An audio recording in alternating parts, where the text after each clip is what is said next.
or suspicion was running my life. Therapy gave me language for survival mode and boundaries for sure. Hey y'all, hey, welcome back to the Becoming Herrss channel. My name is Kayla, and today we're going to talk about something interesting. Something that sits under the surface of how we love, how we show up, and how we sometimes sabotage the very thing we pray for. Recently, a couple weeks ago, while I was writing down what I wanted to talk about in this particular video and searching for like free attachment style tests to add to like my description or even my website. So if you're watching this, it's probably in the description or it's probably on my website. I decided to take the test again, and my test results came back secure. And y'all, I'm not gonna lie, I didn't even realize how much I had grown until I looked back at who I used to be. 2 years ago, when I first took the test, my test results were disorganized. And that was me all the fucking way. Like, literally, I didn't trust anybody. If I felt like you weren't safe, I couldn't even be around you. My suspicion was definitely my survival, and my guard was the only way I knew how to maneuver through life. But now here I am, and I'm reading this like secure attachment style result, and I'm realizing how much I have shifted in life, and the way I talk to myself, the way I talk about myself, the way I carry my confidence, the way I open myself up to love and to people instead of closing off. I am definitely proud of myself, but I do want to break down the attachment styles and explaining the styles in a way they actually feel like. So anxious attachment style is reaching, it is clinging, it is needing constant reassurance because you fear love will one day slip away. Avoidant attachment style is craving closeness. It's craving closeness but pulling away when it finally comes because closeness once felt dangerous. Disorganized attachment style, which was where I was at, is the push and pull, longing for love but never feeling safe in it, wanting to stay but already planning like your escape or your exit. And secure attachment style, which is where I am now, which I am very proud of, because like when I took that test 2 years ago, I took like 5. I'm just like, this got to be wrong, but it definitely wasn't wrong because it did explain like I wanted love, but I was so afraid of it. And when people try to come and give me love, I was planning how to escape, how to get the fuck away, how to abandon it. So secure attachment style is where love feels steady. You can give and receive without panic. You can rest without guilt. You can trust without suspicion. And here's the truth. These attachment styles aren't life sentences. They are chapters, and you can definitely turn a page to your story.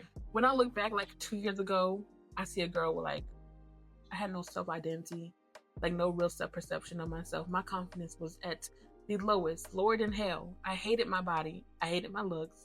I hated my reflection. I felt small. I felt ugly. I felt unworthy. That wasn't the truth. That was really just like my trauma talking. But at the time, I didn't really know too much about like my trauma and stuff. I really wasn't deep into it. Like I was touching the surface of doing like shadow work and going to therapy. But back then, the depth that I have went now and the things that I have gained, I didn't really go that deep. No one poured into me.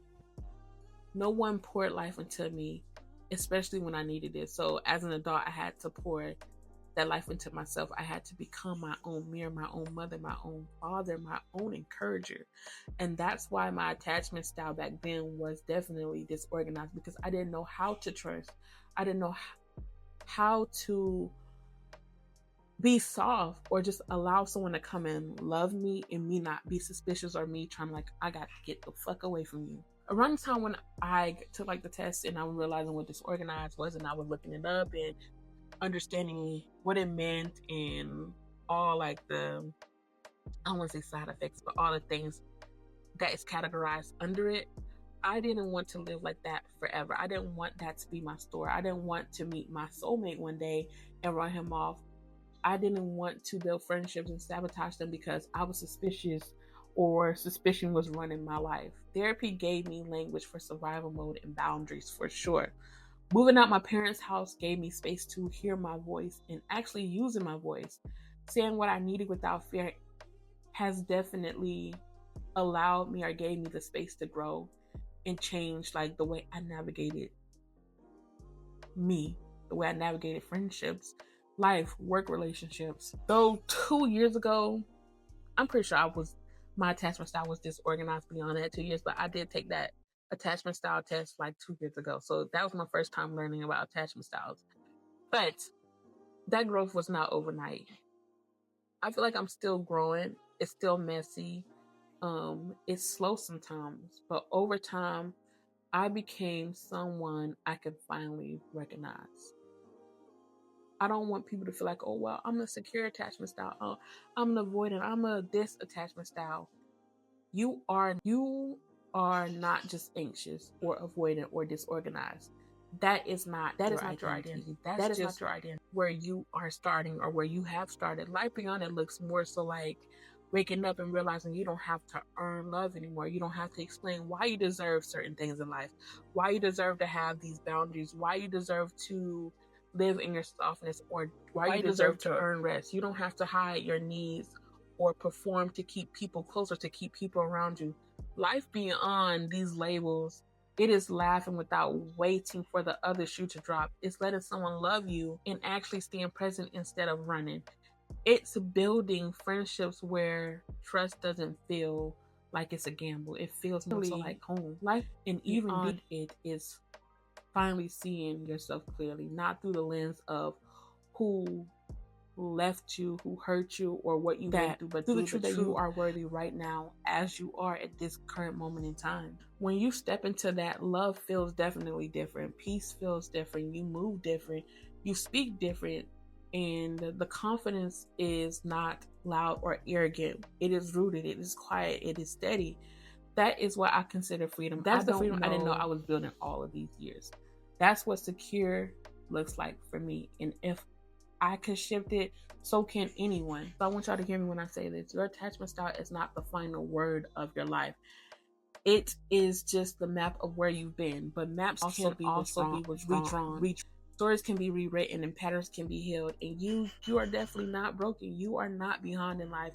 You are constantly becoming. Every time you let love stay instead of sabotaging it, every time you breathe through the fear instead of running, every time you choose softness over suspicion, you are stepping into that life beyond. And that life, that is sacred. That is quiet. It is real. It is peaceful. It is definitely waiting for you. So I think I'm going to make a video going deeper into like each attachment style and what it is. And I'll go deeper into like what disorganized look like for me. Because I feel like, yeah, I just touched the surface a little bit, but it was a lot deeper because it was just a lot. I don't even know what the because is. Like, I even brought a book over there. I don't know what the book is called. Let me get the book. I brought this book. This is actually a good book. It says, It Didn't Start With You, How Inherited Family Trauma Shapes Who You Are, and How to End the Cycle by Mark Wolin. I don't know that name. So this is a good book. This is really good. I advise anyone who is trying to understand life, understand trauma and how inherited trauma shapes you. This is the book. But y'all, make sure y'all like, comment, and subscribe, and tune in next week for next week's video.